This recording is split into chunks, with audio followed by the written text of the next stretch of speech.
When you find out that you don't own your home, you don't own your house, you don't own your kids, and that the system has really been designed to take anything you own and split the title to it, so you don't actually have control over both the legal and equitable title, you start to realize that you don't actually own anything.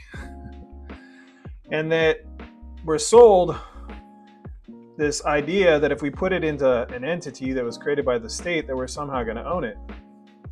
But that path just leads us to still not owning anything. You see, if you create an entity that was created by the state, like an LLC, it's not your entity. It can be taken from you, the property that's inside of it. The entity can be shut down.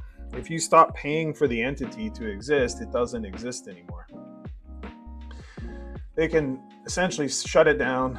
They can lien the property that's inside it in order to get what they consider theirs inside of that respective arrangement. They have interest in that respective property. And so if you want to be in a situation where you don't carry the liability of owning property and you don't want your property to be able to be taken, then you have to create an entity of your own, an entity that doesn't fall inside that respective system.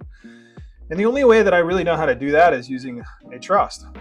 A trust can be created where the property is actually owned by the trust. When you make a trust non-grantor and irrevocable, it means the trust itself actually owns the property inside of it.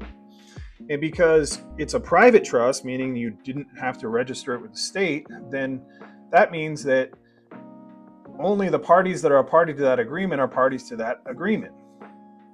When you start understanding that that gives you more power, more flexibility, and the privacy protections, plus you don't end up owning the property, you start realizing that these other entities just aren't a very good option to use if what you're wanting to do is have those types of protections, because those don't have anything. You see, when we're registering things into the state, such as property, they see themselves as having an interest in it.